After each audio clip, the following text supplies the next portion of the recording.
Welcome back to the Zero to Hero podcast. I am your host, Denny Dumas, producer Carl. How are you doing, buddy? Good, how are you? Excellent shirt tonight, Carl. Thank you. Looks a touch small, but it's a good looking shirt. We're all repping Steel&Oak gear tonight because we have one of the co-founders of Steel&Oak Brewing Company, Jorden Foss, in the house tonight. Jorden, how you doing? I'm doing good. Thanks for having me. Absolutely. Looking forward to it. We're going to do something a little bit different tonight. Well, we're just going to add something. Seeing Jordan's background in craft beer and my love of craft beer and Carl's love of anything alcoholic, we are going to do a little bit of a taste test and analysis of a few of the new releases at Steel&Oak. My analysis is likely going to be fairly surface level, like, ooh, one's really cold. Jordan's will be a little bit more in depth so you can get an idea of what is going on with the brewery. To start, just going to say a few things that I know about Jorden, mostly from your Instagram page. Number one, which I don't really understand because I love these things. You're a hater of socks. You know, it's funny. I actually put on, I don't know if, well, you probably can't see. I'm going to hold them up for, this is terrible radio already from the beginning. Yes. But I actually wore flamingo socks because I knew I was going to see you. And so I thought I better put on funky socks because I know you like socks. I just find them restrictive. It's the first thing that comes off when I get home is my socks. And it actually, honestly, I'm sorry, I totally am rambling on here before you go through the my Instagram page bio. But it actually bugs me when I see my kids wearing socks. Like, it actually bugs me. I'm like, Jude, my oldest son's name's Jude. And I'm like, do you want to take your socks off when he's in the house with him? And he's like, no, Daddy, I'm good. And it's like, I don't know what it is, but I just don't like how restrictive they feel around my feet. Your feet don't get cold, eh? No, I have slippers. Slippers, but not socks. Interesting. Yeah. All right. I don't get it, but we'll move on. Number two, which I also don't get, is that he's a Cleveland Browns fan. Yeah. But I also respect you quite a bit for still admitting that you're a Cleveland Browns fan. Yeah. And it's funny, like, people ask me how a guy from New Westminster becomes a Cleveland Browns fan. And my wife, when she listens to this, will love this because my old girlfriend before my wife, her dad was like the biggest Oakland Raiders fan I'd ever met. Okay. And I wasn't really into football yet, but anytime I'd hang out with him, he was so passionate about the Raiders that I was like, I got to get into football. And I can't remember if the Raiders were playing the Browns, but I liked that they didn't have a logo. I was like, this is rad. This team doesn't even need a proper logo. They just have a football helmet. I'm like, I like these guys. And then it was just, and it did kind of this folklore that I watched them for one season and they were terrible. And then all my friends were like, you like the Browns? And so it became this ongoing thing where I even have an ongoing bet with a friend of mine that if the Browns ever win the Super Bowl, he has to buy me a car. Now, it can be any car. It just has to run. Is that Jamie? It's Jake Power. Oh, it's Jake. Okay. Yeah. And I say that because Danny and I went to high school together as well. So we know this guy, Jake Power. Anyways, Jake, it just has to run. It'll probably be more of a pain in the ass. I'll probably have to figure out how to get rid of it. It'll be terrible. But it's he's a Green Bay Packers fan. So it's been this ongoing thing. And it feels good now. It feels good. Everybody's laughing at me for the last 10 years. But look at us now. Moving up the chain. I like it. And the third thing is he is a co-founder of Steel&Oak, which we are going to chat about a fair amount tonight. But with Steel&Oak in mind, we're going to crack beer one of 4 tonight. Perfect. This is the Kith and Kin Norwegian-inspired farmhouse ale. Collab with Brassneck. That's right. Yeah. Very cool. I haven't had this one. Do you want to tell us a little bit about this beer? For sure. So, first of all, I'll tell you such a good sound, right? It's one of my favorite sounds. I'm glad I didn't shake it up on the way here and it didn't foam over everywhere. So yeah, I mean, Brassneck was first of all, a kind of, I mean, they're one of the top breweries in British Columbia, if not Canada, and they were kind of one of the original guys to open up when this whole craft beer wave was taking off. And we obviously, look up to them and think of them as kind of the premium the premium brewery to do a collab with, and we were able to do one before. We just never kind of got it together. So I reached out, and Conrad, their head brewer, he has this yeast that he uses called Kveik yeast, and it's a Norwegian farmhouse yeast. And so we thought we'd do this beer with this yeast. And so a little backstory with beer and naming beer and coming up with concepts is that the problem is with beer, and especially the way that the market's going now, where we keep trying to we do new things all the time, there's new releases, is that I have to register the name and the style and the label and everything from that beer before it's even made. So not a lot of people know that. I didn't know. I had no idea. So for a beer like this, we never worked with Kveik yeast before, but it was a Norwegian yeast. So we thought, okay, well, we'll call it a Norwegian inspired farmhouse ale. But the yeast itself is like this tangerine orange bomb. You ferment it really hot, like at 45 degrees. And to put it in perspective, 45 might be exaggerating. I wish our head brewer Eric was here, but it's in the 30s anyways. But to put that in perspective, when we're doing like a lager beer, we will ferment it at around 11 degrees Celsius. Okay. So it's quite hot for beer. And it just creates these awesome like tangerine, almost beer mosa type notes. So if I'd known that it was going to taste the way it does, which is super refreshing, I probably would have tweaked the name a little bit. But we were super happy with it. And the nice thing is if you put kind of a Steel&Oak and a Brassnick logo on it, the general customer might cut you some slack if the name doesn't exactly match up with what you're tasting. So yeah, it's like a tangerine orange bomb. We dry hopped it with Hull Melon, which is like a super, Hull Melon and Mandarina Bavaria, which are like super orangey hops. And after we made this beer, all we could think about is how we could make it again for the summer, because it's a good summer crusher. So I better drink one because I'm getting dry mouth. So cheers. Thanks for having me.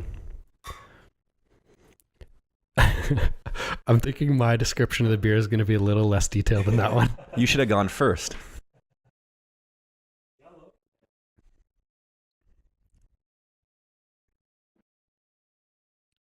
Such a good summer beer. I love like saison-y type beers, and this, although it's an ale, to me tastes a little bit more like maybe just because it's so fruity, like a saison-y type beer. Yeah, it's definitely, well, I mean, it's in the farmhouse, like, so saison yeast is very like it's kind of that farmhousey type of yeast. So, I mean, the Norwegian, it would kind of be in the same vein. It's a little bit drier, a little bit funkier on the finish. Mm-hmm. And this one actually fermented quite dry, so it's not as juicy as like the hazy pales or the IPAs that you dig. So yeah, it definitely, I'm sure people are like, I've never had a Norwegian farmhouse ale before. What even is that? Well, this is it until you try something different, right? So yeah.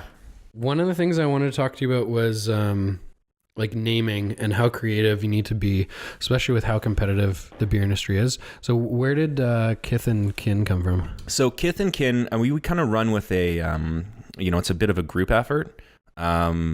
Myself, a guy that works for us named Daniel Johnson, who's a creative guy, and Kevin, who's our brand manager. The three of us will kind of chit chat about what we think it should be called, and it'll start really at the base of the beer. Like for Kith and Kin, for instance, it's an old world phrase of friends and family, and so we're like, well, we're doing a collab with Brassneck. They've kind of got this old world feeling name with Brassneck, and Steel&Oak's kind of an homage to the old way of doing things. So we thought that Kith and Kin would be kind of unique. I have a list on my iPhone, on my notes, of just things that I think are cool that we could name beers. Yeah. The really big issue is that a lot of other people have thought of them too. So we'll go on like a website called Untapped, which is like a beer ranking website. And we'll just Google, like basically put them into their search, see what comes up. And honestly, even if there's a few breweries that have named a beer that might just be a tasting room release only, say in England or something like that, we might still run with it, because nobody trademarks these names, because it's just a quick run and then it's over. Yeah. So some are more creative than others. And it kind of rotates through. In the early days of Steel&Oak, we thought we'd just name everything what it was. So this would be Steel&Oak Brassnick Norwegian inspired farmhouse ale.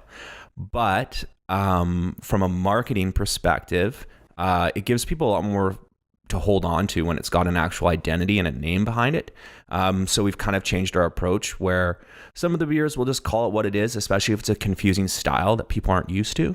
But we find that when we name something, people get more jacked up about it. So yeah, it's a definitely group effort. Some names are better than others. We do the best we can. I've only had one cease and desist letter. I named a beer Secretariat after the horse, and not really like thinking that would be a trademark name. I mean, and I don't know why I didn't think that, because it makes a ton of sense. And I got this letter from Kentucky, from the estate of Secretariat. And so I contacted my lawyer, and he's like, that guy doesn't have the rights. They don't have the rights for Secretariat as a alcoholic beverage in Canada. And but it was a one-off beer, so we just wrote a nice letter back saying that we wouldn't do it again, and everything was just fine. So I didn't even think about that. So, but I guess I didn't know that you had to register the name before you're making it. Yeah. And so people aren't trademarking these names. So basically you're just trying to come up with something creative that other people haven't done. Yeah. Because you don't want to come up with like a Blue Buck or, like something that someone already has done that is a notable beer that you don't want to copy, basically. Yeah. And I mean, we have a certain style too that we kind of adhere to. Like, we don't really, a lot of breweries now do kind of puns, or they'll be kind of funny names, and that's not really our MO. We don't really, even though we're pretty light, at the brewery itself, and, we're definitely a fun place to hang out and work. But the front-facing side of the business is a little bit more, well, we like to think polished and refined is kind of how we approach it. So the names generally have meanings. They're normally, between 1 and 3 words. And a lot of times they're really hard to pronounce. And but just something that's kind of, I don't know, that's kind of unique, right? And but it's hard, man, especially the amount of beers that we come out with. Like, we'll have the wall with all the new beers that we're going to come out with, and we'll be like, what are we going to call this? So I got a beer coming out, to talk about how your mind works with this stuff. It's a San Diego style IPA. So it's juicy and very, very hop forward, but not overly bitter. And so I'm like, okay, San Diego. And so I'm, Googling Anchorman quotes, and I'm looking at, trying to figure that out. And for those of you that don't know, Denny and I actually have a mutual business partner, James, and for James, Stag was down in San Diego. I don't get too far into it, but when you're in San Diego, if you're staying on Pacific Beach, there's this guy, and his name is Slow-Mo. And if you've never watched it before, Google Slow-Mo, and that's just SLOMO, New York Times. And there's a 15-minute documentary on this guy, and he's a San Diego legend. And what he does is he's a doctor. He was a doctor, and there's all these rumors about, he's blind, he's crazy, he's all these things, but he's this doctor that just decided that he called himself an asshole, and he didn't want to be an asshole anymore. He just wanted to do whatever he wanted to do. And so what he does is he rollerblades up and down the Pacific Boardwalk, but he rollerblades like in slow motion. So when you see him, he's got like one leg in the air, and it's slow, and people yell slow-mo and give him a high five. So I got the San Diego IPA, and of course I was like, slow-mo. I'm like, nah, that seems kind of, maybe he doesn't drink. So we called it Rollerblade, and no one is going to pick up that beer and make that connection, but we will. So it's, but they'll probably be like, Rollerblade, that's a cool name. I get it. We used to rollerblade in the 90s, right? So yeah, it's always a weird process, but yeah, it's fun. It's the fun part of the job other than drinking the beer, right? There's been numerous times where I've gone into Steel&Oak, and I feel almost like I'm at a German restaurant where the menu is all in German, and I can't pronounce or read anything. And so I'll look at the people working, and I'll just be like, I'll have that one. The Japanese beer, or the Japanese name. Satsuma. Yeah, after Satsuma. after the orange. Yeah, I mean, it's funny because sometimes our tasting room staff won't be able to pronounce the names either, and I forget that, right?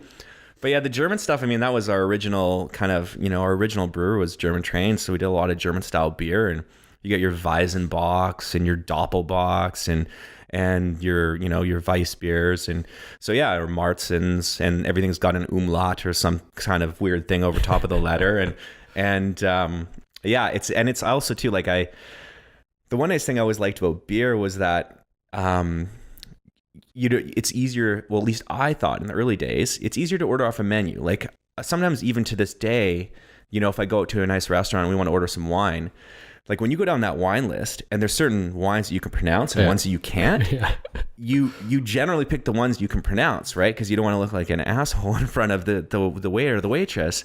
And it's funny how that changes because, now we're getting these beer names, like we're going to try one tonight called Katuku that like people don't know how to pronounce. And then I realized that I'm not actually pronouncing it properly, even though I'm the one that named it in my head. And so anyways, it's it's fun. People are pretty chill in the beer industry. So like they'll just point at one. Like thankfully the menu's not that far from the front counter, so you can point pretty accurately. I want to get into a little bit about your backstory. Because I don't really know exactly what the transition was from the broadcasting world into craft beer, or even how that idea comes out. Yeah. So prior to Steel&Oak, you were working at where? I was working at a production studio, an audio production studio called Dynamic Productions. And I was saying to Carl before we set up that I have a radio broadcast degree from BCIT. I was an SFU communications dropout, did some traveling, and then came back and ended up going to BCIT for their broadcast journalism program in specializing in radio. And while I was in radio school, I co-opted out and started working for a company called Dynamic Productions. They're a small studio in Coquitlam.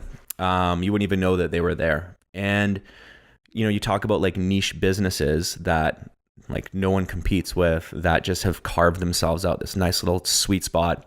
They do any kind of audio advertising you can imagine. So they do radio commercials, in-store announcement systems, but where they really make all of their money is on hold messaging. So like when you call and you get put on hold and you're so mad, right?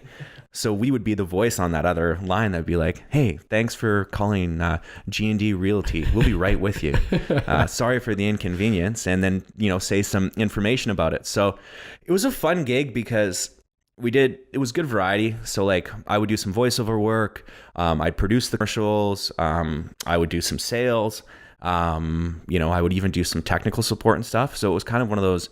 It was a small company that you started to do a little bit of everything before it got big enough that you would specialize in something. Mm-hmm. And so I worked there for years. I would have started there in 2005, and we opened the brewery obviously in 2014. So up until that time, I was with Dynamic. And then, I was working there. Jamie and I were just buddies, and, he was starting the real estate game at the time. But he was even really, really early days. And we took our wives over to Fino for a vacation. And I think Jamie's wife, Diana, she was pregnant with their first son at the time. So we were over at Tofino. And Tofino Brewing Company had just opened up. And it had just opened then? Yeah, maybe it was like 6 months, maybe a year. But it was still early days. This would have been in 2012. Okay. And so we popped in, and all these people are just hanging out in there, having beers, the kids running around, there's dogs, it was just like a community beer hall. And then everybody's taking these beers to go in these big 2-liter jugs. And we're like, what?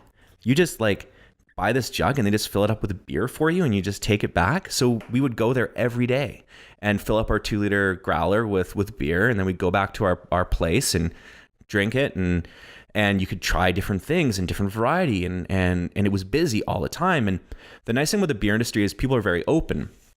So, and my business partner in Steel&Oak, James, or I call him Jamie, so we'll just get that out of the way before I have a Freudian slip. But Jamie, he'll ask anything. Like, he has no shame in saying, "Hey, how much money are you making at this, or what are you doing?"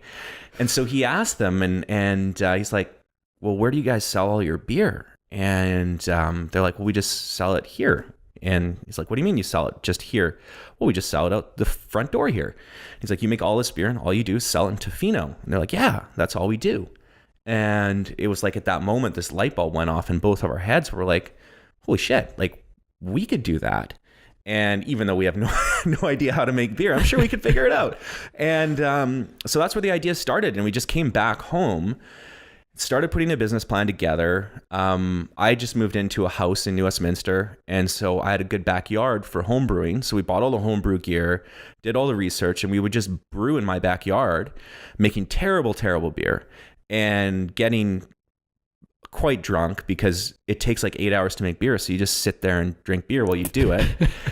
And talking about this brewery that we were thinking of, we were going to try and create. And later on in the next year, or maybe it was later on in 2012, but bigger other breweries like Parallel 49, Powell Street, Bridge Brewing, they all started to open up. And it was like at that moment where we thought, okay, this isn't crazy. There's other people that think this is a good idea.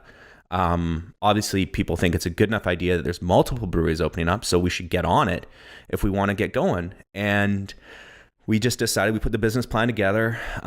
We lucked out because our banker, who was kind of selling our project to her bosses to loan us the money, she used to work for Mark James at the Yaletown Brewing Company before she got into banking. And so Nicole really just kind of helped us out, polish everything up. And then here we are. It was kind of one of those things where there were so many hurdles that I can't even remember like ever thinking that we weren't going to overcome all these little steps, but it just took a long time. And the craziest thing is what took the most time is we realized that in the early days, I was going to make the beer and Jamie was going to sell it. And he was going to stop real estate and he was going to sell beer and I was going to make the beer. Really? Yeah, that was the original plan. You never told me that. Yeah. And then we realized quickly that I couldn't make beer that well. Well, we needed a pro, and I mean, he is good at sales, but the real estate market started to take off, and it just made more sense for him to kind of stick with that. And but what would happen is the biggest hurdle was finding a location, right? You need a certain zoning to do a brewery, and we want it to be in New West because we're both here. And so Jamie would be the guy that would always make the phone calls to all the places with for lease signs, which weren't a lot. There's not a lot of light industrial land in Westminster. But one day I was driving, I was on a sales call for my old job, and I was driving by this location on 3rd Ave and Stewartson Way where Steel&Oak is currently located, and there was a for lease sign.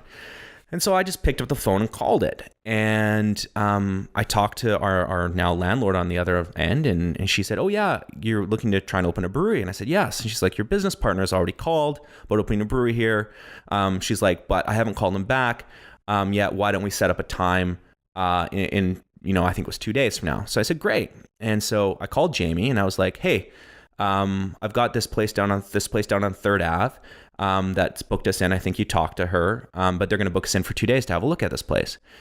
And we were trying to look at so many places that I think Jamie at that time was just like, "Yeah, sure. Oh yeah, I remember calling that one. Let's go look." And so we went and looked at the place, and it was, it was kind of run down, but it seemed to be okay. And it was the day after my 30th birthday, we signed this lease, and so it was a lease on this place on 3rd Ave, and it was such a big deal. And I was buddies with the guys that own Four Winds, and Four Winds has been open for 6 months, maybe a year at that point. So I went out to Delta just to tell Brent and the guys at Four Winds like the good news that we'd found this location. Yeah. And Brent goes to me, he's like, "You'll never guess what happened." He's like, "About an hour ago, this guy comes in and says, 'Yeah, I was going to open a brewery in New West.'" And he's like, "And I went to sign the lease, and then my landlord just told me that 2 other guys signed this lease to start a brewery in New West." And so we literally like beat this one guy by 1 day. And I know the guy now. He actually owns another brewery, and he opened up in East Van eventually. But he was actually the other guy that called our landlord originally. It wasn't Jamie. Jamie didn't remember. And so she just thought, well, how could there be that many people trying to open a brewery here calling, and just assumed he was my business partner. So it's just kind of this like, I don't know, I like to say it's fate, right? That we ended up being where we are. And so, yeah, I mean, it was kind of one of those things. We got our head brewer, and I decided that I was going to leave the company and run the brewery. And Jamie would continue to do real estate. And that's how we were going to run the operation. And still how we're doing it to this day. In the last, let's say, 5 to 8 years, there's probably been millions and millions of dudes sitting around drinking beer saying, you know what would be the best idea? Let's open a brewery. Oh yeah, 100%. So you're just one of those dudes, but you actually follow through and... Yeah, but isn't that like, that's like everything though, right? Yeah. You always find people that say, oh yeah, I could do that, or I should do that. And the hardest thing is just doing it. Yeah. Right. And there's people that live their whole lives that just say, oh yeah, I could do that. I want to do that. And in all fairness, I deal with it all the time now because, you know, like I said earlier with the Tofino guys and being so open and welcoming, you know, it's a pretty open industry. And so I feel lots of phone calls from dudes that sit around and want to open a brewery. And I can tell you that maybe 5% actually do. There's a few guys that I talked to in early days, Farm Country, I think they're called. Sorry guys if it's Farm County and I messed up the name. In Langley, I talked to those guys early on and they're opening up. Tin House in Port Coquitlam. They originally were trying to open a brewery in New West, and now as they grow, they're just moving to bigger structures in their name. Yeah, right. Tin Shed, Tin House, Tin Mansion, Tin City. There was one of those letters that I was talking about earlier with Secretariat that got sent to those guys as well, and in the early days, it's probably better just to not spend the legal fees and just change the name. Yeah.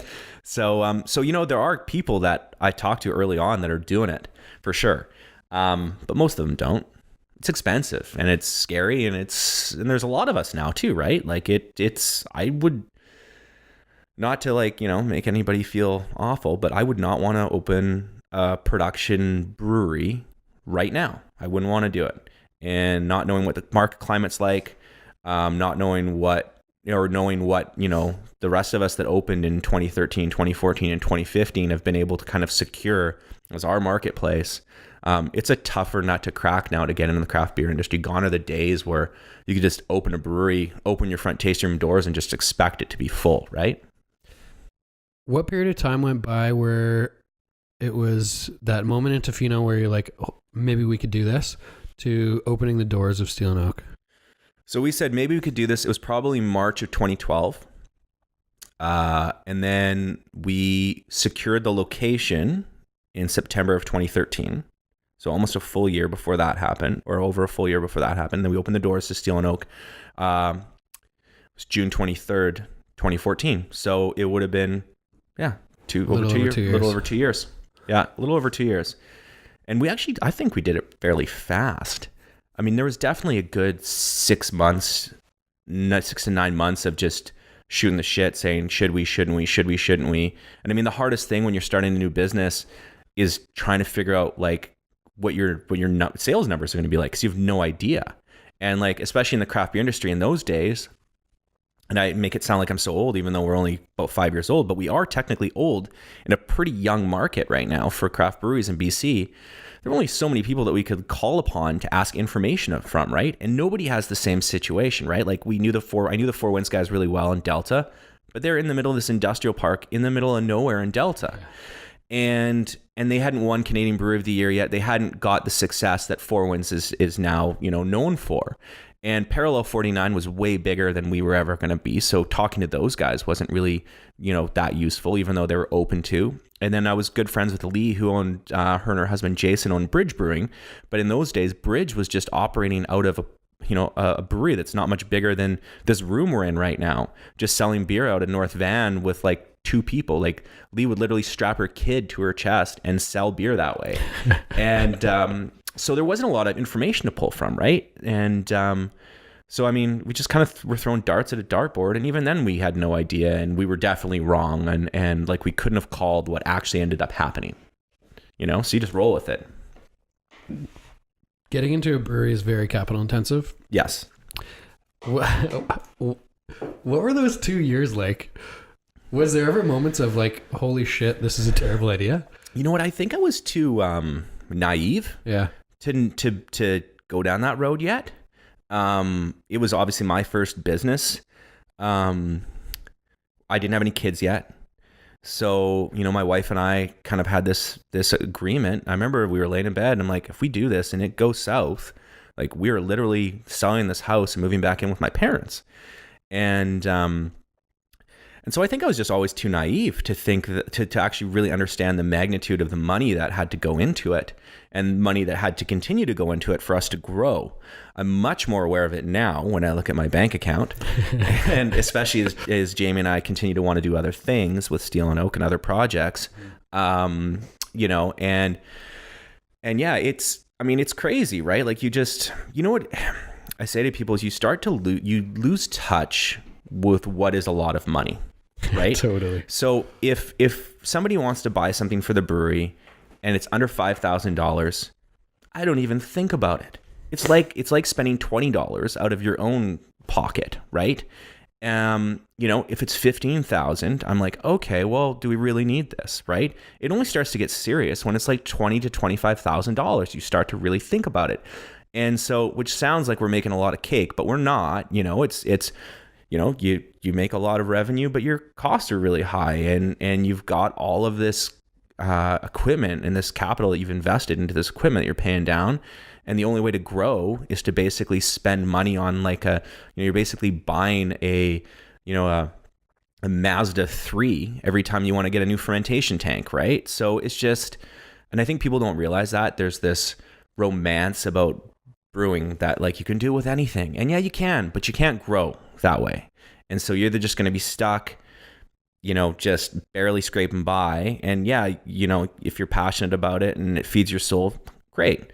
But you can't grow without having, you know, a decent amount of capital behind you, or at least a banking partner that will be willing to loan you more money when you need it, right? And so for this 2 years, it was crazy because no bank will loan you more money after you show them, you know, some good signs for like a couple years. And the problem is we grew so bloody fast that we needed more money within 6 months because we had to add more tanks in order to not sell out of beer.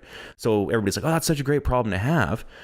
Well, sure, until you're pulling more money out of your line of credit because, you know, you need to be able to afford these new fermentation tanks so that you don't have to shut your front doors, right? And it's shit like that you don't think about. And, you know, we were just lucky that Jamie and I both had houses that we were lucky enough that we bought at the right time that we could continue to leverage to be able to make this whole thing work, right? And yeah, it's an expensive business. I mean, you can do it cheap, but what's cheap, right? Like, you know, you could do it for $5 million. You could do it for, you know, 500,000, right? But, you know, if you're doing it for 500,000 and you're expecting to grow, you're eventually going to need, you know, 500 more and 500 more and 500 more. And, you know, so it's, you know, it's a fun business. It's capital intensive. It's super scary. And it's seasonal. So that's the other thing too. Like you invest a ton of money in this and then you realize that no one drinks beer in January except for us. So thanks guys. Although for the record, they didn't pay for this beer. So it technically doesn't count, but, just put it on Jamie's tab. Okay, let's open beer number 2. This one this is the one I'm super excited about, right? Yeah, Kutuku. That's the hazy pale. Is that the correct pronunciation? I have no idea. No, I'm pretty sure it is. Yeah, it is. Someone goes into the tasting room. You can say Jorden Foss. Yeah, so Kutuku is named after it's this wild egret or a gray heron that is native to or breeds in New Zealand on the South Island, on the western side of the South Island. It's a very, very rare bird. And Kutuku is actually what the native Maori population call the bird. And Maui. Or Maori. Oh, yeah, okay. Maori, yeah. And so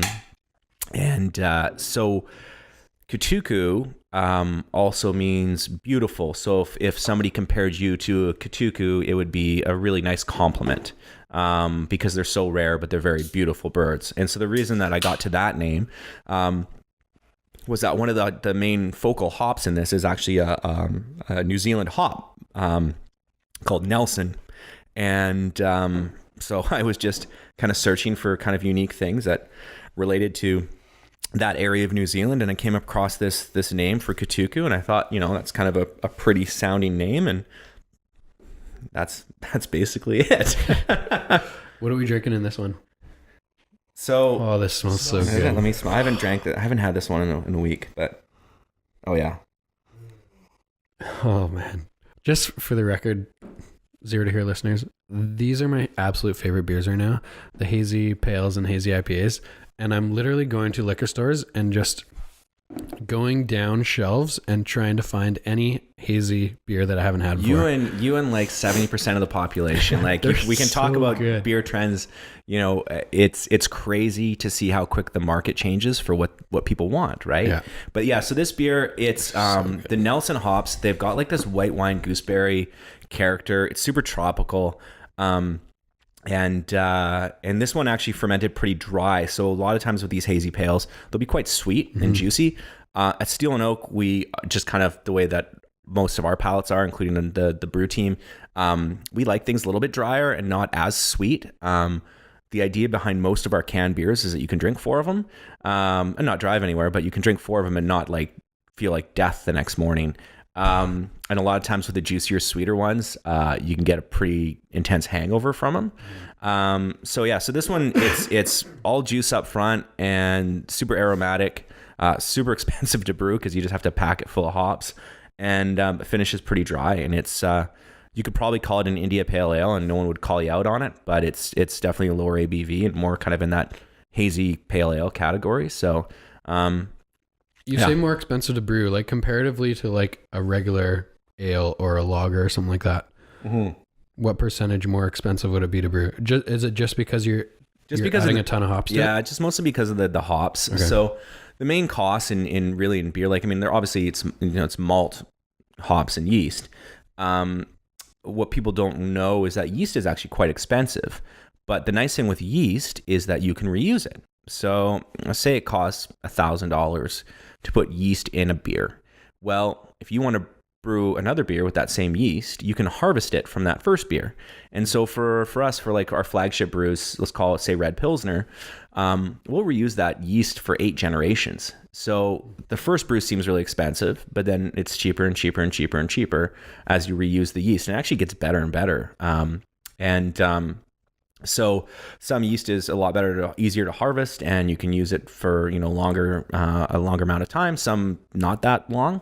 For this beer, it's expensive because we chucked so many more hops in it, and sexy hops too. Like there's certain hops you can get, like old world German hops and stuff like that, have been around for ages, that are fairly reasonably priced.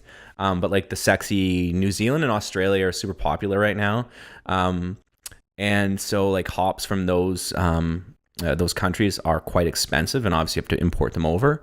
So it's really the hops that kind of jack the price up a little bit. To put in perspective, this beer probably costs 3 times as much as much per liter to make as, say, like our dark lager does. 3 times? Yeah. Wow, that's a lot more than I thought you were going to say. Yeah, when we make Boomerang with Superflux, which was a double IPA, that beer was probably like 4 times more expensive than we would make dark lager for, right? But dark lager doesn't get dry hopped; it's very malt forward, so it's pretty reasonable to make. And we even use like really nice malt for that beer, so we could actually probably even make that beer cheaper if we wanted to. But yeah, it's just the amount of hops that you pack in these things are where the cost really comes from. And how many times you hop too. So a lot of times with these hazy beers, like they're great. I love them too. The market's changed. Like I don't even think we made a hazy beer at this time last year. That's how quick the whole market has shifted. I feel like it's just been a thing in the last like 6 to 9 months, really. It really has, like, for at least mainstream. Like they've been around for a while. There's a beer called Heady Topper, and it was always kind of like an original hazy IPA. And the people in New England will say that they've been making hazy IPAs for years now, which is true in a sense of the word, but it's only really kind of become mainstream in this last year. And like a purist of like a brewery purist will be like, fuck this. Am I allowed to swear on this? 100%. Okay. They'll be like, fuck this. Like, I don't like, this is just a fad. It's going to go away. But I mean, like, you can't disagree that it tastes great. It's super juicy and it tastes totally different than what a beer normally tastes like. Totally so you get new drinkers in because of it. Right. And, so yeah, we do hazy IPAs. Are you seeing that women like this? Yes. Because a lot of women or like friends, girlfriends and stuff like that don't necessarily like beer. And I'm like, just try this. And they're like, oh, it tastes like juice. Yeah. So I feel like it almost attracts a different type of beer drinker. It does. And I don't even want to single out women because actually, like, it's funny. Like, obviously there's actually quite a few women that love craft beer. Even if you look at like the way our demographic is split up on our Instagram account or who follows, it's like 50-50. Is it? Yeah. And so there's a lot of women out there that are drinking craft beer. I think it's just more accessible for anybody that's not necessarily into beer, that might be into, alcohol pop or whatever. It's just a good gateway the way that like Royal City Ale for us used to be. And it still is, but it's like, it's like your friendly handshake beer where it's not going to offend you. And you're like, ooh, this has got some punch to it, right? And you're right, it's juicy. People just dig that kind of flavor, right? And so we'll see. But we've only been in the business 5 years, and it was saisons, then it was sours, then so this shit changes all the time. And so you really just kind of have to keep your head on a swivel. Change as the time goes. We used to get kind of not our backs up against the wall, but it's different when you're inside the industry. You see things and you're like, fuck this. We don't want to, start just doing this because that's what everybody wants. You're kind of, you put all this effort into making this beer and you use the best quality ingredients. You want them to shine through. And when you're in the industry, and any brewer will tell you, the easiest beer to make is an IPA. It's so easy because all you do is just chuck more hops into it. And it can hide off flavors, right? The hardest beer to make is a lager, right? And so like, that's what we're always so proud of. Like, we make all these lagers and pilsners and they're great. And cause we know what the fuck we're doing. And a lot of breweries don't. And, so I think, from a brewery perspective, you kind of hope the haze, thing dies off because you want to get back to trying to perfect all these other beers. Right. And, like Blush, like we're going to taste in a little bit. But, a friend of mine who owns a brewery in Bellingham called Wander, and his name's Chad. And I saw Chad speak at it was Hop School down in Yakima, Washington. And Chad said, something which I'll never forget. He's like, you have to get over yourself. He's like, when you started to make a brewery, he's like, yeah, you made it because you like to make beer. He's like, but we make beer for other people. We make beer to make other people feel good, right? Yeah. So that they come here and they enjoy themselves. That's your only job, is to make other people enjoy themselves. So if other people want hazy IPA, then brew them a fucking hazy IPA and make it good, right? And don't lose who you are. We'll always do pilsners and lagers and stuff like that. And so you just kind of ride this wave and this thin line of like still staying true to who we are and our roots, but knowing that like we like doing this shit too, right? Like I like drinking this just as much as you do. And so, we'll see how it all goes. But like you see some breweries, some big breweries that will invest all this money and say, okay, well, this is our flagship hazy IPA. They'll buy truckloads of cans to get their cost down. And then in a year and a half from now, people can be like, I like these IPAs instead. And then they're stuck with all this stock of and these hop contracts they can't get rid of. And it's not the first time it's happened. So I think, people just have to realize that we all like hazy IPAs and hazy pales, and Steel&Oak will continue to pump them out for you because we know that's what you want. And we like making them too, but it's going to be something different in 2 years. Totally. And which is cool. And that's the neat thing about the industry. Shit, like if we were like the Germans and you only were able to make one style of beer based on the province that you were in, or the your surrounding region, right? And we just did a Kolsch on Monday, a Fooder fermented Kolsch with 4 Winds. And we were kind of joking around because Four Winds Electrician is from Cologne, which is where they make Kolsch, right? And that's like the only kind of beer that you can get. He's like, I fucking hate Kolsch because it's all you can ever drink. He's like, why don't you guys just make an IPA? And but when you're on the other side and you're on the West Coast, you're like, all you want to do, at least for us, is make cool German beer that no one makes over here, right? And so it's just interesting, kind of, you know, there's a difference between what brewers want to make versus what the customer actually wants. So it's just kind of, which makes it fun, right? You know, trying to I don't want to sell out's not the right word, but not, you know, not sell out to what your actual, you know, the core part of your business is, you know, just to try and make everybody happy for those 6 to 9 months. Right. But I got bills to pay and we need people in the tasting room. And like Chad at Wander said, just make people beer that they want to drink. So that's what we're doing now. Talking a little bit about brand and setting yourself apart in a very competitive industry. One of the things I admire about Steel&Oak is their brand, is how well you guys have done on social media, is how quickly the brand has grown. So going in those 2 years from Tofino Brewing Company saying, we should open a brewery, to opening the doors, how much thought went into who you wanted to be in the industry? Or was it more just, we want to make beer? No. And then I guess, where did the style originate from, or where did that kind of come about? Yeah. So, I mean, we had a really, first of all, coming up with the name Steel&Oak took some time.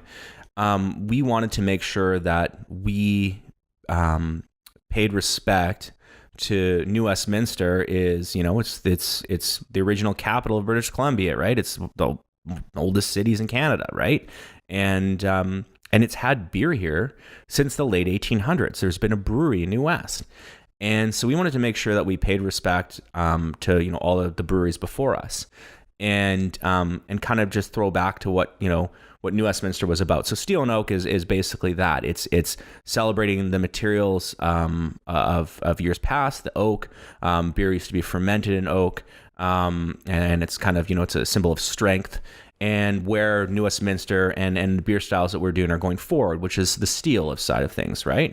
And so it's this, you know, it's a yin yang name of you know, we love how things were being done, and we want to always pay respect and homage to that, and while we move forward.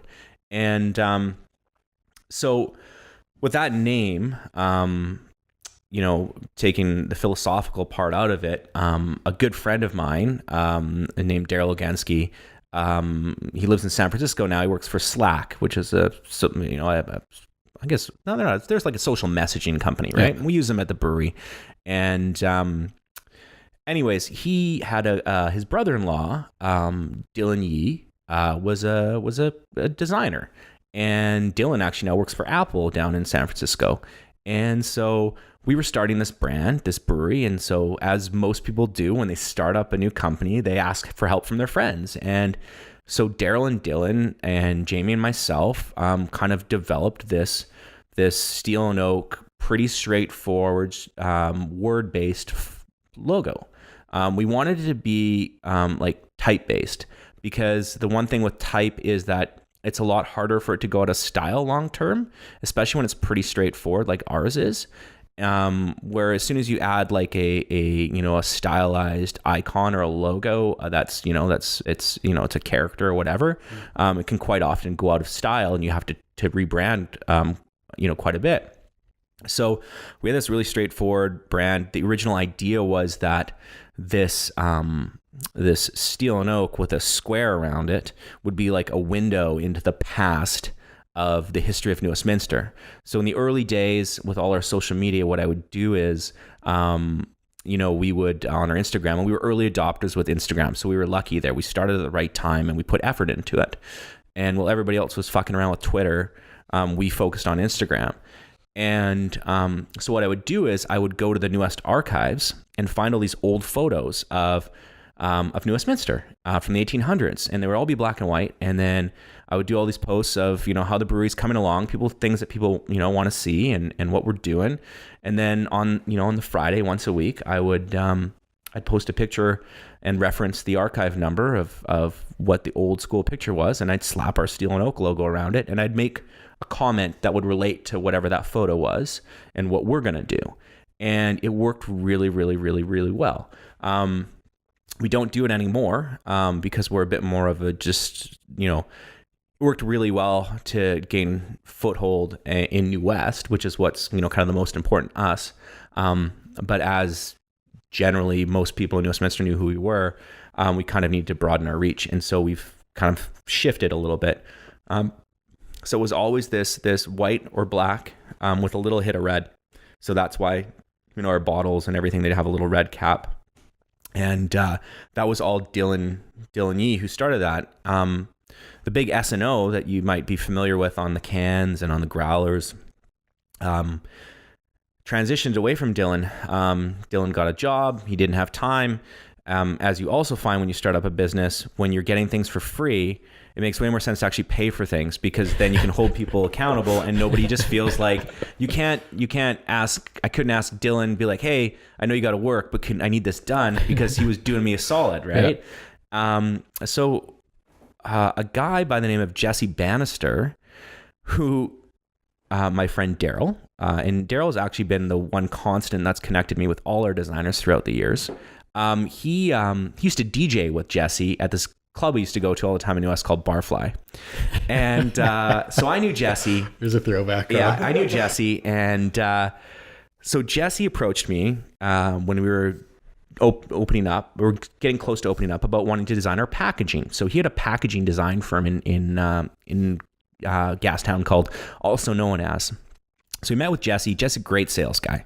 So he totally talked me into it. He took me out for lunch. Actually, I'll never forget. He took me out for lunch. I hope you're going to listen to this, Jesse. He took me out for lunch to Longtail and forgot his credit card. So I had to pay for lunch, and I don't think he has actually paid me back for it. And so we met with Jesse and Jesse's partner, Josh. And so they designed all the packaging and everything for us with the S&O cans, the limited release design diamond label on the bottles. But funny enough, as that process was going, Josh, Jesse's business partner, and really the guy that Jesse was, the business manager, sales guy, and Josh was the design guy. And Josh now owns Fieldhouse Brewing out in Abbotsford. So during this process, Josh is like, I could really do something like this out in Abbotsford. And that's where he's from originally. He's like, I'm tired of taking the fucking train in from Abbotsford to here. And so he opened Fieldhouse. And Jesse now has opened a spirits place in Port Coquitlam called Provincial Spirits. So they're still both in the alcohol business, but they now own their own spots. And so when Josh opened Fieldhouse, we continued to use Josh even while he was operating Fieldhouse. And I'll say this to his face, if he was sitting right there, I was like, there's no way that guy is giving me all his good ideas, because he needs them for his own business.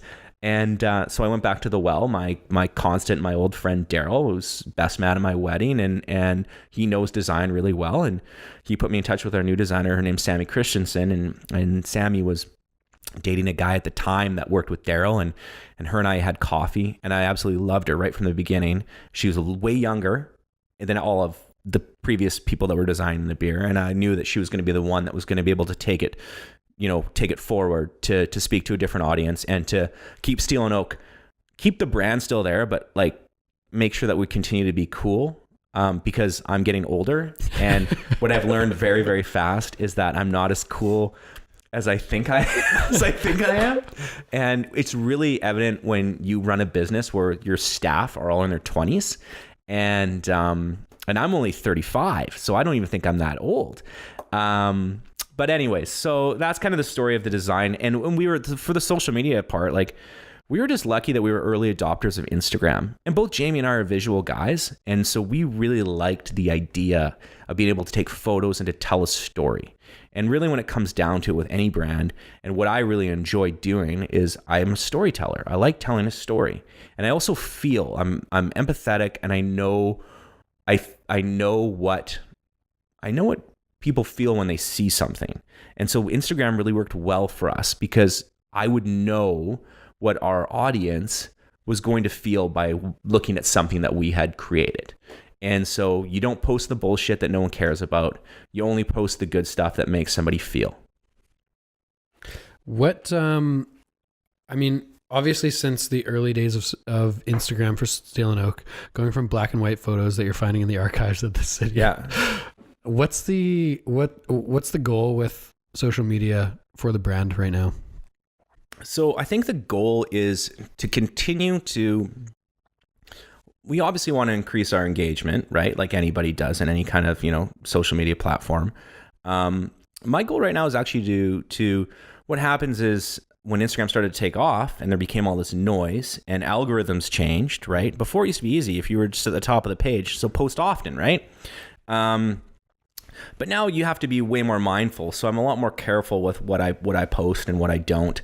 So the nice thing about Instagram is as I post less, the goal for this next year for social will be to take more advantage of Instagram stories. I was actually just talking to Jamie about this on Saturday.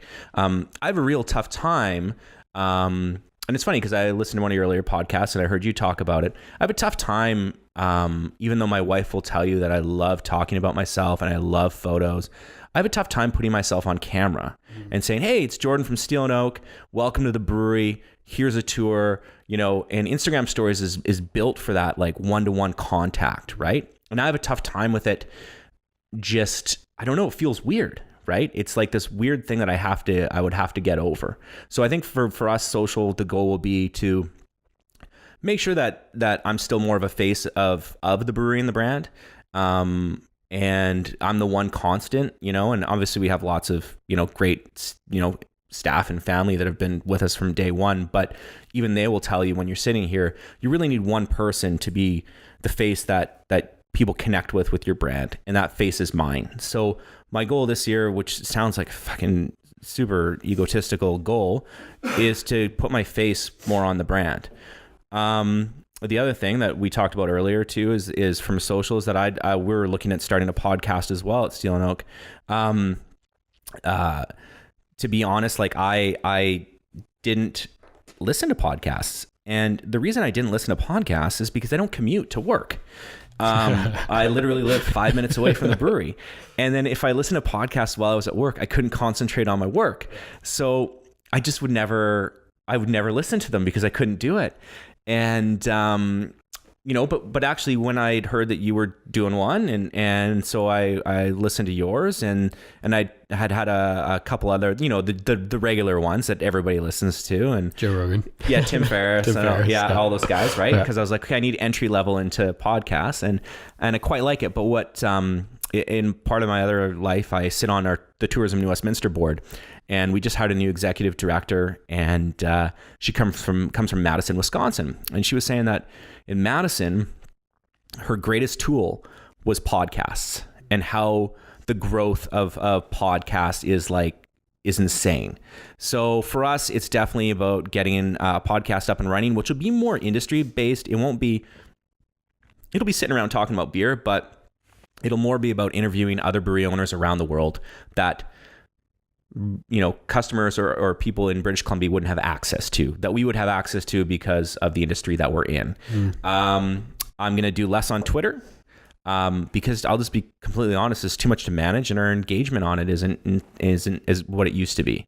There's just too much noise, and put a little bit more focus into, having some human connection with the brand. We're going to start doing behind the beer videos.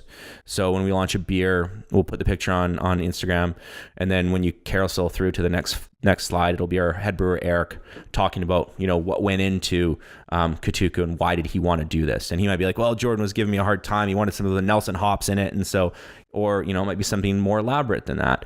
And so I think it's just more for us is about making sure that people can really engage with who we are as people behind the brand, and realize that, like, as all these other breweries are getting larger and larger and need to spread their reach across the nation and become a little bit more vanilla, because you got to talk to all these different markets. We're out of space. Steel&Oak's just going to be your New Westminster brewery, just the way we are right now. And so we just want you to get to know us a little bit better, so that you remember and realize that still just me trying to figure out how to run this place, daily. And most days I don't know what I'm doing. And, and just a bunch of people that are just trying to make it work. Right. And, so I think that's the key for us for social, is to try and let people more into our day-to-day life and what we actually do at the brewery. I think that is going to catapult you, because people fall in love with people. Yeah. People aren't in love with the S&O brand. No. They're in love with the culture that Steel&Oak is. They're in love with the people as they go in the door. They're in love with you and Jamie if they know you. Mm-hmm. But I think allowing people to see more of like who you are and your personality is just going to like set you guys apart from others. Yeah, I hope so. And the podcast world, I love the podcast world. Just like even with Instagram stories or with Instagram posts, explaining names.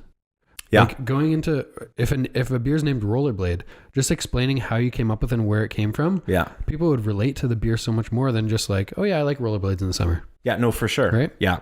And I think I've got I'm thankfully off to Hawaii for a couple of weeks on vacation. And normally when I go away, I'm the one that still does our social media. And, but I've got our designer, Sammy, taking over and don't let Jamie take over. I know he dances too much.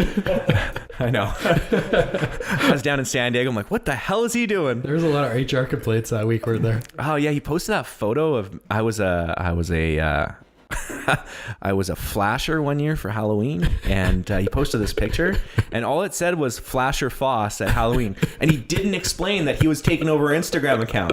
So if you were just following along our Instagram, you'd be like, what the fuck is this?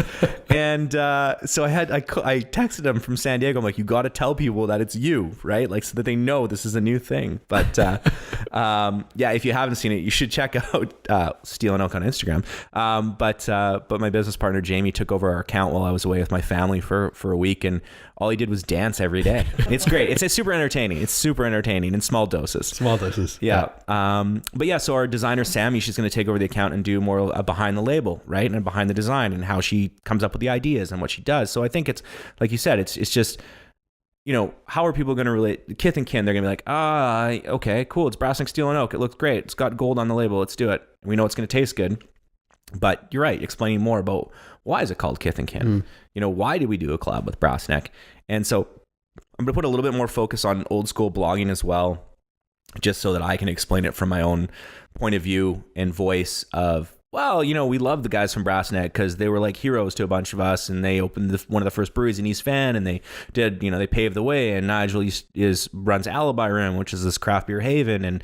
And so like, there's lots of other things in there that I think, the cool thing about our industry and about, Vancouver and New West and everything is it's small, right? So people know if you're into beer and you hear me say Nigel Springthorpe, you know who I'm talking about, right? And so that's the neat thing. So I think it'll make it more accessible.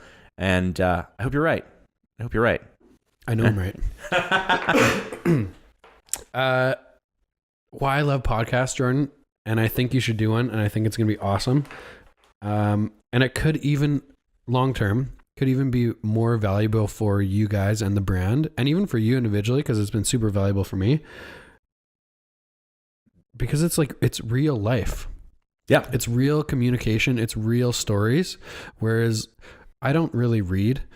I have tried reading business books, and I feel like they're super filtered to a specific audience. Yeah. And everything is edited 7 times, and it actually takes a real life story, and it edits it 7 times to be like this manufactured event. Mm-hmm. Whereas I like podcasts because they're real, because it's people just sharing their experiences, and it helps people. Yeah. Whereas like reading a business book from some guy who ran a business from 1962 to 2004, it's not relatable for people like us. No. And I think too, I mean, I kind of I'm an avid reader, but only fiction. And so I actually don't read a lot of nonfiction or business books myself. And because I feel the same, this is going to sound silly, but I find that like business books are actually more work, because not only you can't just read it through, you got to read it through and then re-reference it. And so just the amount of work it takes to really pull the essence out of that book that may not even work for your situation. Because like you said, things change, right? Like you look at a book that's all about human resources or employer retention and hiring the right people and keeping them happy. Print ads and stuff like that. Oh yeah, and like fuck, all of my staff, they're all millennials, right? And although I'm a millennial too, I'll have just at the very tail end, but they're true millennials and they want different things, and I know that. And so even to keep up to date with how people are feeling or what people's desires are or what makes them want to buy something, it changes so bloody fast now because of accessibility of everything and the need to have something right away, that, by the time somebody writes a book, it'll be over and it'll be something different, right? And I also like to think that, at least with our business, it's so heavily based on our community in New Westminster, and no one's going to tell me what New Westminster needs because I live here and I work here and I've been here my whole life. And so, I'm with you. Like I rarely read business books. It has to be a really, really, good recommendation from somebody that's just like, you got to read this. And even then I'm always a little disappointed. Then I'll be like, okay, what's the author's name? Whatever. Okay, I'm gonna podcast him. I'm gonna find him on someone's podcast and I'm gonna listen to his real life story, not his edited version. Okay, we're gonna go to this is an exciting beer, Jorden. The Blush Rosé Saison comes out tomorrow. Tomorrow is Thursday, January 10th. Yeah. 10th? Yeah. This is an exciting beer. I'm super excited. Am I one of the first public to try this one? You probably are. So you talk about social media. This is our most liked Instagram post of all time. Of all time. Yesterday, I posted about this beer, and it's this beautiful rose gold can that I had this idea in my head that I wanted to do. I was down in Nashville, Tennessee, and I was hanging out with a guy by the name of Kylo Hoy, and Kylo is the assistant brewer at Four Winds. But he's like a creative genius, this guy. And really respect him and his palate and how he designs beers. And we were down at this event. One of the suppliers put it on. And I came in late. And he was sitting there drinking this. It was a Cidergeist, it was called. And so there's a brewery called Rheingeist. And they have a cider side of their business. And he's like, don't even grab a beer. He's like, this is all we're drinking tonight. And it was like this cider. And it was like this rosé cider. And I'm like, this is fucking awesome. And like, how do we make a beer taste like rosé and just refreshing and great? So the guys at Canner Beer, we use a mobile canning company called West Coast Cans. They come out, set up the canning line, can the beer for us, make sure everything is good, and then they pack it all up and go away. And they're great. But they have this really cool charity aspect to their business called Can Good. And so they do a charity collaboration brew, which they kind of cut the cost for us on canning the product. We get free labels from our the shrink sleeve folk. So we can kind of, the cool thing is we can like do whatever we want because cost doesn't matter. So what I wanted to do was I wanted a rosé beer, and I want to do rose gold cans. And I wanted to do, our designer Sammy wanted to do 4 different designs. And so when you get a 4-pack, it's the same beer, but it's in 4 differently designed cans. That's good. They're all rose gold. So it makes 0 cents to do. 0 cents. You have to like take all the cans, they all come off in a certain way, but then you have to repackage them to make sure that everybody gets one of each. So it's like just an absolute nightmare. It's chaos.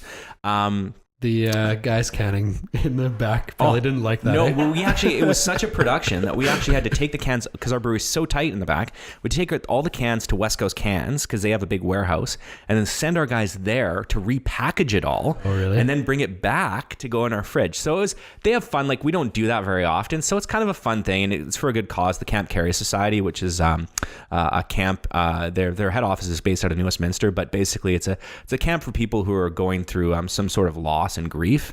So they do really good work in the community. So the rad thing about this beer is that partial proceeds from every can sold will go to that charity. So we are, for those of you who've never been to Steel&Oak, we actually have a winery behind us, an urban winery called Pacific Breeze, and it was harvest season. And so Pacific Breeze was crushing grapes to make wine. And so our head brewer, Eric, he's like, we could use those wineskins and make this rosé beer we've been talking about. And I was like, yeah, well, hell yeah, we have to do that. And then he went one step further, where when you generally can a beer, you can it carbonated, right? So it goes in carbonated. But a lot of the beers that we make, especially in the smaller 500 ml format, which we're going to drink a little bit later, we bottle condition, it's called. So what we do is we actually send the beer in flat, but with a little bit of yeast in it still.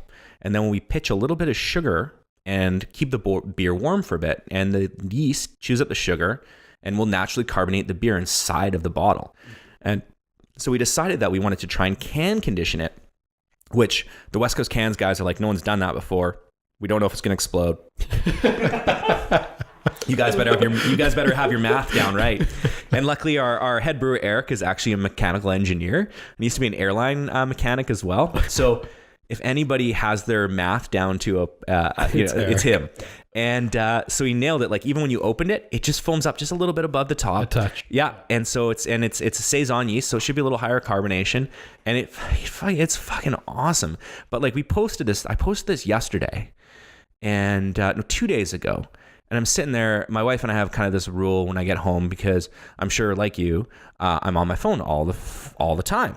And, but when, I got a couple kids at home, and they're Jude, our oldest, who's 3.5, he's at that age where like, he notices when I'm on my phone. And so it's kind of like, you kind of have this thing where you're like, oh, okay, I should put this thing away, right? And spend some time with him. So we have this kind of rule where we put our phone away, and then at 7:30 or 8, I need to post to Instagram for Steel&Oak. I don't automate anything. I like doing it in the moment.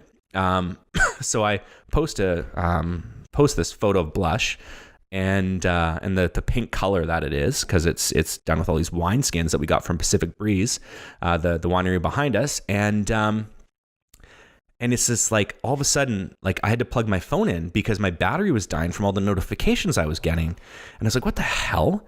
And sure enough, I'm like, wow, we have 600 likes in 40 minutes. And, which for us is big. And I think I don't know where it's at right now. 1,241, right? And so the funny thing is like, we're pretty good on social media. We get pretty good engagement, but it's always been a bit of not a sore spot, but it's always been a kind of a laugh. Our most liked photo on Instagram before this one wasn't even of us. So it was actually our good friends, one of our best friends in the industry, Daggerad, this rad Belgian brewery in Burnaby. They won Canadian Brewery of the Year this year, and I was there. Jamie and I were both there to witness them win it, and we were so happy. We couldn't have. The only thing that would have made us happier is if we had won it, and it's a picture of Mitch, their brewer, and Jamie and I, and him winning Canadian Brewery of the Year. And that's our most liked photo. So it was like, as much as I love that, and it's great that that was the way. I'm glad that something's beat it out now. So yeah, it's crazy. And I don't know whether it's because like people were calling in. We got calls from liquor stores today. They'd be like, yeah, people keep calling us about this pink beer. It's in a pink can and it's pink. And I'm like, yeah, it is, and I don't think I knew that that's what it would do, but it's literally blown up. It's blown up. We have never made a beer that has blown up as fast and as hot as this, for sure. How many cans did you? Not enough. I'm assuming there's going to be a fairly high demand tomorrow when it comes out. Mm-hmm. So it's too bad because we kind of fucked up a little bit where we normally what we'll do is we'll can a beer and we'll do a lot of draft, a lot of kegs, so that when we release a beer on a Thursday, we always release beers on Thursdays, you can come in and have the beer on tap and then take it to go. And normally you can have the beer on tap all weekend, and normally the kegs will last like a week. But because this beer, the can proceeds go to charity, we canned pretty much all of it. We sent one keg to the Drake in Victoria, and we sent one keg to the Alibi Room in Vancouver, and we only have 2 kegs. Uh-oh. And so, and the problem is on Tuesday, we are doing we're actually doing like the Camp Carry folk and the West Coast Cans guys are coming out to a little party at our place, and it'll be like a charity night, but we're launching the beer on the Thursday, and I don't have enough draft to get me through the weekend. So what we're going to have to do is tap a keg on tomorrow on Thursday, and then when it runs, people just have to buy cans to go, and then we'll tap the second keg on the Tuesday, and people will be fine. We'll tell the front end staff how to word it. But yeah, so most beers, like limited releases that we do, so like Kith and Kin and Katuku that we've tried beforehand, we'll do around 5,000 liters of that. And this one we only did 3,000, and it was more because we could only get a certain amount of wine skins, and there were a lot of things that came into play. But I probably should have done 10,000. Looking at it now, but you never know, and that's the hilarious thing about this business is you never know. A beer that just will fly off the shelf in 2 days, 1 year, the next year, it might sit on the shelf for a month and a half. Like, you have no idea because, like we talked about earlier, it's saisons 1 year, it's sours another, it's hazy IPAs this year, right? You just don't know. Who took that photo? So, a local guy, his name's Jorden Foss, and he's local, he's a New West guy, and I met him at a beer festival called Farmhouse Fest. He was a patron of ours and works at the Apple Store, and he just was getting into photography. And even since he started working for us, we just pay him for photos for new releases. He's like, even his photography has improved considerably since he started with us. And photographing food and beverage is a different game than like doing wedding photos. There's a lot more things that in play, and you did a really nice job with it. Like, it looks great. That's the other thing we find too with social. Like, if we post a picture of a beer in a can, but there's no glass beside it with actual physical beer inside of it, so you can see what it looks like, it gets less engagement than if we take a photo of a can with the beer beside it. And so even last night, or 2 nights ago, I'll just sit there and my wife will sit beside me and I'll have 4 photos from Jorden, and I'll say to my wife Alyssa, which one should I do? She'll be like, that's the one. And it's great because I know she's never looked at it before, so she's looking at it with just eyes of our customer basically. And so I'll just go with whatever she says, and it normally works out. So that's pretty cool. Yeah. I'm not that I am educated in any way in beer other than I like to drink it. I'm starting to post my own personal reviews of beer on my Instagram. Right. Mostly because it means I get to drink more beer. Perfect. So that's a good point. I'm going to take that in consideration and now pour the beer into a glass, have the can beside the beer, and then take a photo. Definitely. Perfect. Love it. Yeah. People love to see what's inside of something. Totally. Right? And I think too, we get lost because I'm a design nerd. So I love the way that the can looks, and I know what the beer looks like on the inside because, we made it. Yeah. So, and, but then, it's just one of those things where it's like something tangible that people can now taste. Right. And if we just did a photo of blush in a can, they might be like, well, that could look like mud. I don't know how attractive that actually is to enjoy. Right. But then they see it and it's this pink color with a pink meringue head on top of it. Holy shit, that looks delicious, right? So this one comes out tomorrow.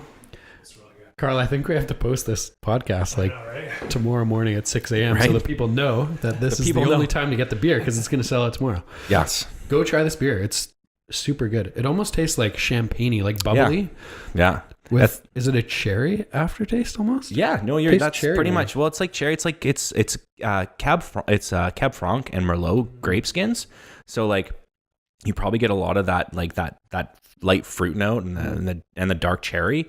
And because it's can conditioned, it's going to have higher carbonation level. So it is kind of like a champagne rosé. This beer, honestly, I said to Jamie, I'm like, all I could think about is how can we make this all the time? Yeah. And because the problem is we can only make it when it's grape harvest.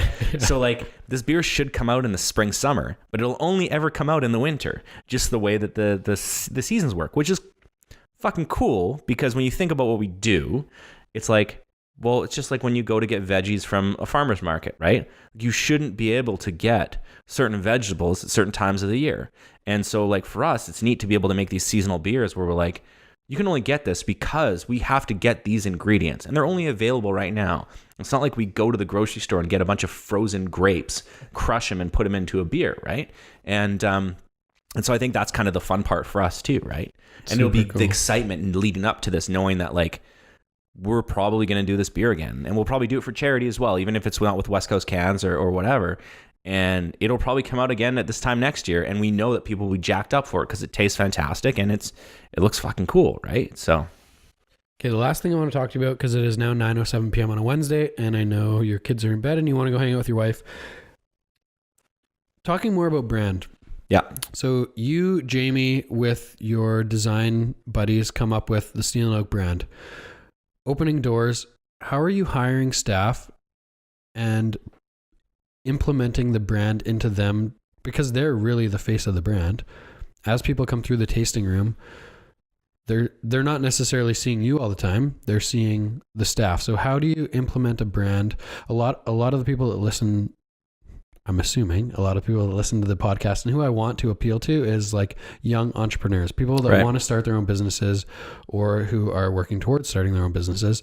So how do you, or what do you look for when you're hiring people who are going to represent the brand that you want Steel&Oak to be? Yeah, I mean, in the early days, it's easy. It's actually easy because you've got this fresh idea and you're in the thick of it because you're doing all the work. So you know exactly what the brand feels like. So expressing what the brand and what Steel&Oak should feel like to your employees is super easy in the early days because you're there living it with them and they can just feel it off of you and you're fired up. So you're like, this is why we wanted to do this. And this is the story of what happened when we weren't going to get this location because another guy was going to get it. And it's great. It's great. And we've been lucky to have most of our original staff are still with us. And so, you know, for us, when we looked originally for staff, especially for front facing staff in the tasting room, people that talk to customers, we knew that we could teach people about beer. So you can't teach people how to, you can't teach personality, right? So we would just look for super friendly, low key. The one nice thing about our industry and what we wanted to achieve is that it's new. It was new to the city. So if you don't know a lot about beer and you come in, we didn't want it to feel like a winery where like quite often you go into a winery and you feel already out of place. And I'll do the same when I go into like a nice coffee shop too. Like, and I love coffee and I know a lot about it, but I'll still walk in and I'll be like, oh, fuck, I'm not cool enough to be here. I feel like if I ask the wrong questions that people are going to look at me weird and it's not, you know. I feel like I love coffee. I probably have at least 2 a day and I really appreciate a good coffee. Yeah. But walking into like one of those like hipster fancy coffee places, I feel intimidated. Yeah, and I do too. To say the wrong thing, right? Yeah, and it's the same with wine, the way I felt with wineries a lot of the time, right? And my wife and I were really into wine before we got into beer and so we just want friendly people that would be able to take somebody by the hand and show them show them about beer and how this all works. So in the early days, the hiring is actually quite easy because, you know, we are a brand new brewery. Being a brewery was a new thing. And so we got lots of great applicants and we still do to this day. But then what happens is that you become a little bit more separated from the process, right? So, you hire new staff and sometimes you hire them quickly because you're growing and you need to put people in place really fast. So maybe you don't do your due diligence. So I think like my recommendation for people would be there's nothing more important to your business than your people. And so if you're going to take your time with anything, it has to be that. And we've made mistakes before. I've made a few hires that I probably shouldn't have made. And I probably haven't hired some people that I probably should have. And just because you're trying to do things fast to keep up. When you get bigger, it's a lot harder to express your not necessarily your company culture, but the vibe and the feeling behind what Steel&Oak actually is to people. And I think too, as time goes on, it changes. It depends on who you're talking to, right? So we're not a national brewery, we're a BC brewery. And so we sell beer all the way from, Comox, to into the Kootenays, right? And so you talk to different people, right? But what we really are at the heart of everything we do is that we're a New Westminster community brewery. What we do is when you drink our beer, you feel a little bit more New West than you did the day before. And that's what we're trying to achieve. And if you're from New Westminster and you're talking to your friend that's not from New West, and they're like, well, what's cool in New West? We want to be the first thing that you say. And so all we really care about, and what we cared about when we opened, is we want to make great beer, but we really want to make New Westminster proud. And I grew up here, and for so long, we didn't have a ton actually to be that proud of. It was like a nicer version of Surrey. Like that's all we had. And And so it's just nice to have something to brag about. And so all we want to do is be what New Westminster people have to brag about, and to say, yeah, well, we're fucking cool because Steel&Oak's here. And so I think it's more trying to, which is difficult when you get people that aren't actually from New Westminster that work for you, and you're like, this is like, I know you don't get it, because you're like, I've never been to New West before until I started working for you. And but once you kind of try and we try and immerse them in the community, we do a lot of community events out of our tasting room. A lot of my staff that have been with us for a while, I'll even put them on, we get requests for being on boards for like the downtown BIA. So I'll put somebody on that. And then after a while, they're like, wait, I get it. It's different here. It's weird.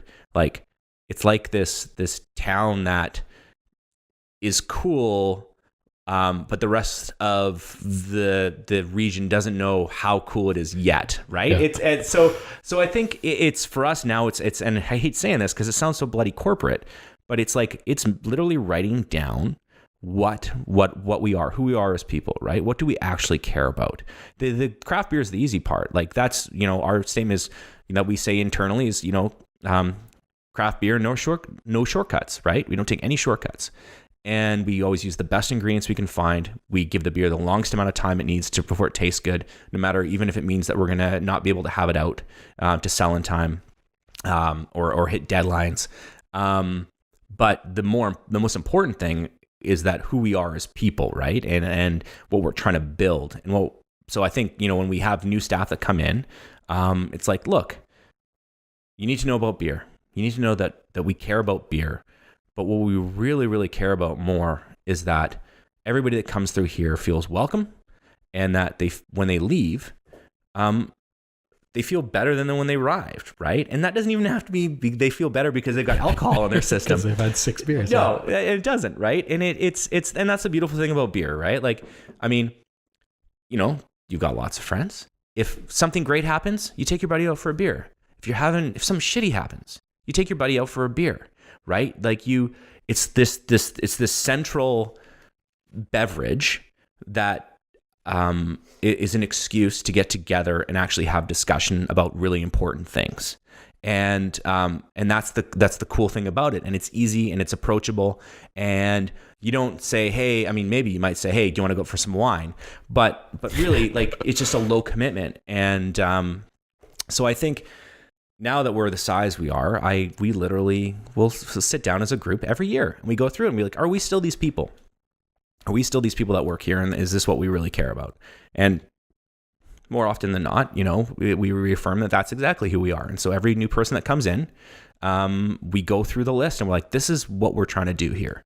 And you may think that we're just trying to sell beer to everybody that comes through, but we're not. We're not trying to upsell people. We're not trying to make sure they leave with more beer than they thought they were going to leave with. That will happen naturally based on the quality of our product. We just want them to come in here and when they leave, say, I want to go back there. I felt better. And I want to go back there and bring my friends because I think they really dig it. And I want to go back there because I felt comfortable. And I wish there were more places around that were like this. I love that that's the way you explain the brand, because something I am super passionate about is doing things in your business to improve your long-term reputation. Mm-hmm. In your head, whenever you're doing something regarding a business or a customer, thinking about, is this going to help my long-term reputation brand? Yeah. Rather than, is this going to make me more money today? Yeah. And that's so important. And I love that you said that. And I love that that's what Steel&Oak is all about. And it's difficult too. And that's the other thing too, it's super difficult. Like we're going through our year end right now, right? Like we're going through a new budget for, we run a calendar fiscal and it's tough to be like, okay, well, yeah, you know what? We could squeeze more money out right now by selling beer to Alberta, but I can't monitor the beer in Alberta. I don't know what people in Alberta, when they get our beer, is it old? Is it 8 months old? Where does it go? And so, sure, I could get a check and cash it and be like, okay, I'm definitely, going to make more revenue this year than I did last year. But at the same point in time, we're only 5 years in. And it feels like a long time when you're in the business, but like we're super young as far as businesses go. Especially the beer business. No kidding, right? So like, and so I, it's tough. you make those decisions, your accountant's like, oh, well, maybe you should just do this. But you just really, really have to be dead set on knowing like who you are. And especially for us with a perishable product that, is highly competitive, all we have is reputation. And as soon as we lose that, as soon as we put out one bad beer, which we will never do, and I'll tell you why, because we all taste it. And if something has gone wrong, we dump it down the drain and it sucks. But that's all we have to do is have you try our beer for the first time and you're like, this isn't that good. And maybe it's not even our fault. Maybe it's been on the shelf for too long. It's been sitting warm. But at least I have more control over that here than I do abroad. So we could send beer to China. We could send beer to Australia. We could make more money. We could make more money easily. I can make more money tomorrow. But that's not going to feed my soul. It's all that's going to happen is I'm going to get tagged in an Instagram post for somebody drinking our beer 4 months down the road in China. And I'm going to be like, fuck, that beer tastes bad right now when that guy's drinking it. I can guarantee you, because it's been on a ship warm for 4 months, shaking around. And so it's tough though, right? Like we all have bills to pay and we've got budgets to meet. And if we want to do new things, we got to make everything look good. But it's hard not to think short term. Especially when you're in the daily grind and you're new and you're young at it, right? So what is the application process like for getting on the quality tasting board? It's easy, man. It's real easy. Just come every Friday morning. Done.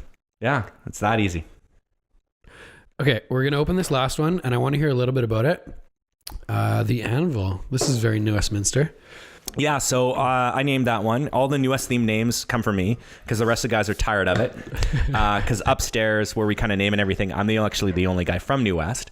So Anvil is there's this rad festival coming out called Weathered, and it's you would actually like it, Carl, because it's a strong beer festival. So everything's like super high ABV. So we made this Imperial Stout, bottle conditioned it. And we put a little bit of smoked malt in it. And so it's got this like cool, unique, like it's super licoricey, lots of chocolate, and then just like a hint of like smoke.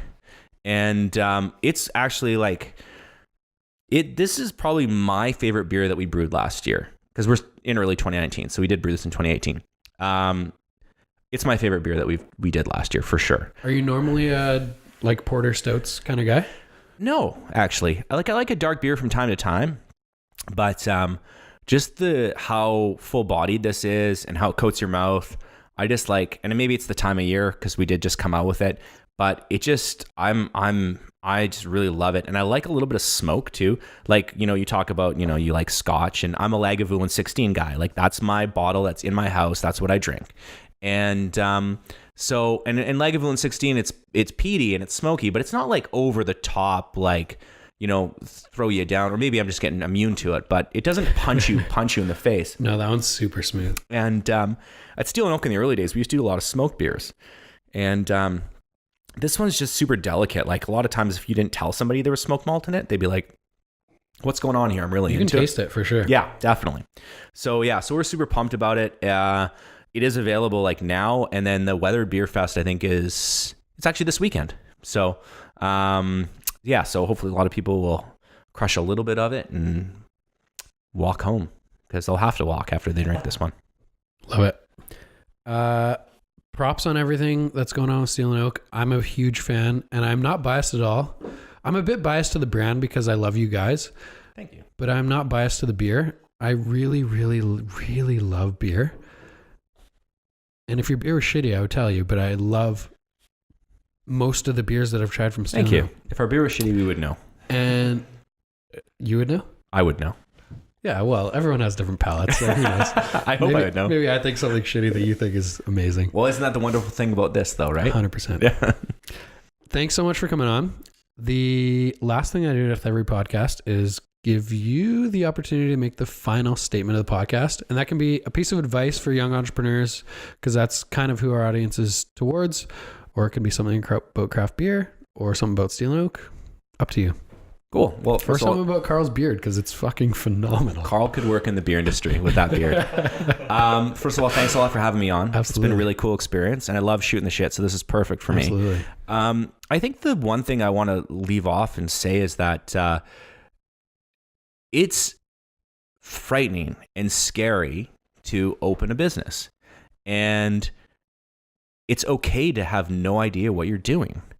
And that's part of the fun and the learning process behind it, is that, you know, if you have an idea and you're like, this could work, and I would feel good about it. If you'd feel good about it, you just have to do it, because all you're going to do is just sit back. Like 95% of the people that do this that come to say to me that they're going to open a brewery, and you're just going to sit around, and then you're going to see other people do your idea, and you'll be like, oh, remember I thought of that idea? And nobody gives a shit that you thought about it. It only matters if you actually do it. And, you know, and make calculated risks, don't get me wrong. But, you know, if you feel passionate and good about it, and you're like, I could do that every day, you owe it to yourself to just take the jump and just do it. I was a huge wimp before Steel&Oak. There's no way I ever would have done this if it wasn't for my partner, Jamie, who is a risk taker. But now that Jamie is. Just kidding. Yeah, right. No shit. The guy swims in cold water for 5 minutes every morning. One day, we're going to both get the phone call that he's just laying in that pool because it's too cold and everything's stopped. 100%. But anyways, that's another podcast. Did you see the message he sent me the other day? No. I commented on his story of him diving into this pool that is, he showed the thermometer was 39 degrees Fahrenheit. So what is that, 3 degrees? Oh, yeah. Yeah, I think. I don't know. Somebody do that right now. So I commented on it. I was like, why do you do this every day? And the message he sent back to me was, it's crazy the adrenaline that your body pumps into you, thinking that it's dying. That is him to a T. So you don't need a Jamie that tries to kill himself daily to get into this. But all I want to say is that if something feels good, no one lies on their deathbed and says, oh, I wish I continued to work at that job for longer, or, you know, but you would probably have regrets. So if something feels good, put the research in and just fucking do it, because you're going to be pissed at yourself if you don't. And you're going to be real pissed at yourself if you don't, and somebody else does it successfully. And what's the worst thing that can happen? You lose a little bit of money. And if you're a young entrepreneur, you're young. You got time to make that shit back up. Especially when you're young. Yeah. When you're in your 20s and 30s, what's the worst thing that could happen is you go to zero and then you're 35 years old and you're like, okay, I only have 70 years left of my life. Yeah, for sure. Yeah, no. And so I think you just jump in and you do it, and definitely, you know, do the research, but it's, you know, you're always just going to, in the back of your mind, there's going to be that little thing that says, well, what if, and that'll haunt you for forever. So just do it. Love it. Nike. Right? Isn't that their thing? Jord, thanks so much for coming on. Thanks for having me. People want to check out social media and so Steel&Oak, and they haven't had your beer. Where do they find you? You can find us pretty much anywhere in BC. That, like, any liquor store that carries cool craft beer in your neighborhood will likely have us. And we're even in the BC liquor stores now. So do that. And if you don't follow us already, this is a shameless plug, but just Instagram Steel&Oak, and that'll be us. And and if you're ever in Westminster, come down to the brewery and have a couple beers. Beauty. Guys, thanks so much for listening. I would love to hear feedback. If you want to hear more about craft beer, I am going to be trying to get more people like Jorden in the craft beer industry on in the new year. Hit me up on Instagram, Denny.Dumas. Later.